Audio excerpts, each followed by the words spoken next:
Welcome to Part 6 of my Primary Languages CPD series. The Programme of Study, Listening and Speaking. My name is Claire Seckham and I'm a languages teacher and an independent consultant. You can read more about what I have to say about primary languages on my blog, and you can see the URL here. Any resources that I show you, you'll be able to find on my website, which is called Lightbulb Languages. So our big question for this part of the series is, what does the programme of study say about listening and speaking? So learners understand language when they're listening and produce language when they're speaking. Together with reading and writing, these comprise the 4 modalities of language. And this is the term that was coined by Ofsted in their Curriculum Research Review, which was published in 2021. Previously, they were known as the 4 skills. As stated in Part 5 of this series about the 3 pillars, we use activities in the 4 modalities to teach our 3 pillars of vocabulary, grammar and phonics. In the 2005 Key Stage 2 Framework for Languages, an obsolete but still useful document, listening and speaking are put together as oracy. Oracy is more prominent in language learning than in most other areas of the curriculum, and indeed children spend a lot of their time in language lessons speaking, listening and interacting. This is the programme of study for Key Stage 2 Foreign Languages, which dates from September 2013, and it's this version of the curriculum that will be discussed here. We will see a revised curriculum in 2027 as a result of the Curriculum and Assessment Review, which was published in November 2025. We need to read the programme of study closely to pull out the statements about speaking and listening. Let's start with the purpose of study, which opens the document. It says that teaching should enable pupils to express their ideas and thoughts in another language and to understand and respond to its speakers. This involves expressing their ideas in speech and then listening to and understanding responses and replying to them appropriately. It then goes on to say that it should provide opportunities for them to communicate for practical purposes. In other words, children should learn language that will enable them to speak to real people in real situations. So, for example, meetings and greetings, asking questions, making purchases, and so on. We will need to make sure that we include in our schemes of work things that children really like to talk about. The next mentions come in the aims, which is the second section of the programme of study.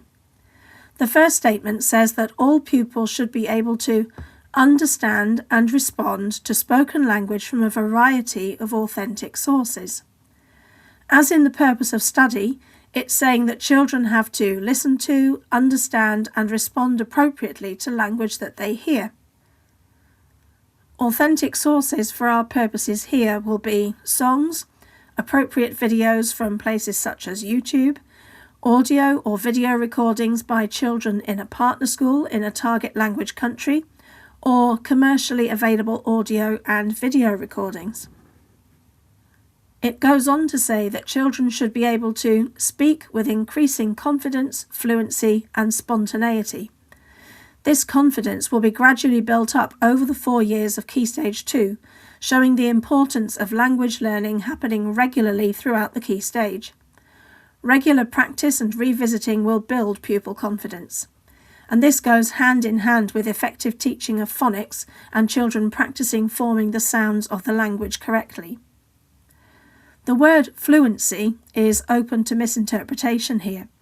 Often when people think of fluency in a language, they think of it in terms of being able to speak like a native. Here it means being able to speak confidently, clearly and smoothly without significant pauses or hesitation, and this ties in with the spontaneity that is also mentioned. Children will need a thorough understanding of their vocabulary, grammar and phonics to enable them to do this. It then goes on to say that children should be able to find ways of communicating what they want to say, including through discussion and asking questions.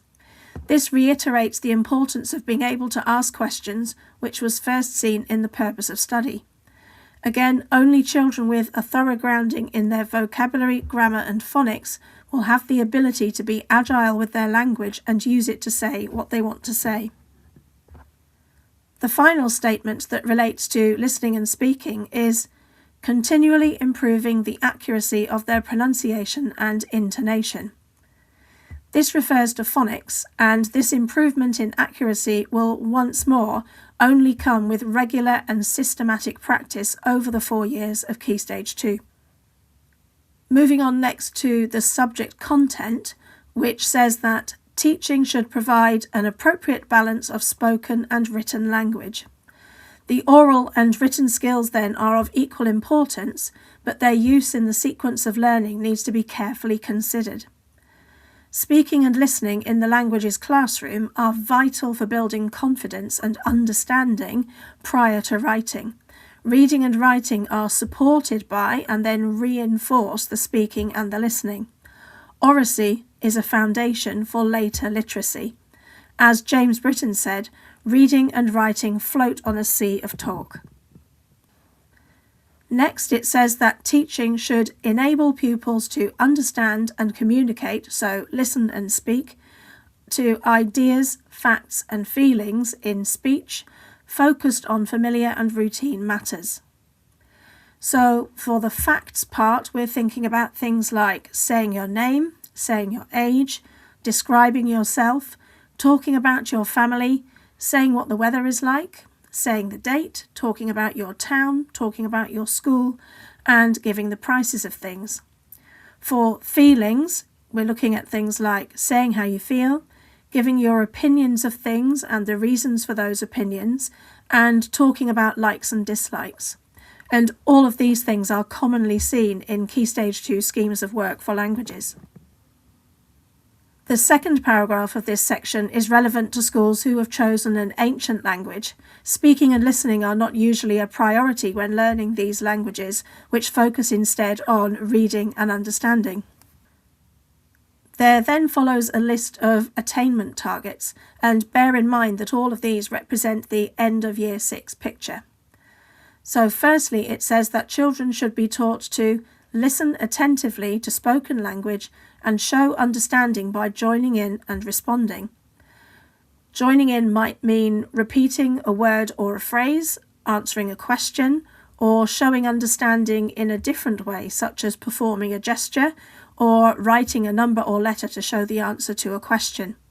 And there are lots of games with aims that are commonly used in the languages classroom which will support this.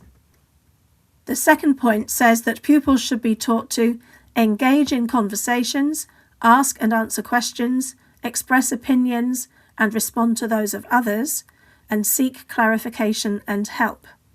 And this refers once again to the importance of asking questions and being able to answer them, of being able to engage in a conversation. And this will include asking questions about opinions, which are also mentioned here. It also says that pupils should be taught to speak in sentences using familiar vocabulary, phrases, and basic language structures. So by the end of Year 6, children should know sufficient vocabulary, grammar, and phonics to enable them to communicate in full sentences. It's worth bearing in mind, though, that a lot of natural day-to-day communication does not happen in full sentences. Sometimes we can respond to a question and show our understanding just with a short phrase or even a single word.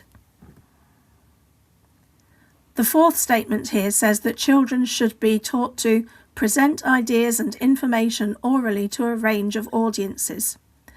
These audiences could be their partner who they sit with, a group of classmates, the rest of their own class, another class in their own school, the rest of the school via an assembly, parents, the school community via a newsletter, a website or blog, etc., or even children in a neighbouring school or children in a partner school in another country. In other words, they need to practice speaking out loud with the purpose of being heard and being understood. The final point says that pupils should be taught to describe people, places, things and actions orally. So talking about people, we could refer to the self, parts of the body, family members, friends, famous people, or historical figures. For places, there's home, school, the town, and different countries. For things, we're thinking about objects in the classroom, school subjects, animals, food and drink, colours, and the seasons, for example. And for actions, sports, hobbies, going to different places, giving directions, and so on. Again, these are all topic areas that are commonly covered by Key Stage 2 schemes of work. Another big question is, what does the Curriculum and Assessment Review from 2025 say about oracy? The Curriculum and Assessment Review, published in November 2025, has a focus on oracy, which it says incorporates speaking, listening, and communication. Amongst its recommendations are introducing an oracy framework to support practice and to complement the existing frameworks for reading and writing. This clearly has significant overlap with our work in languages, so hopefully speaking, listening, and communication in a language other than English will feature in the new framework. The government has agreed in its response to the review to create the oracy framework to support primary schools to ensure that their pupils become confident, fluent speakers and listeners by the end of Key Stage 2. I'm sure that this would translate into languages as well. We will delve further into primary languages in the next videos.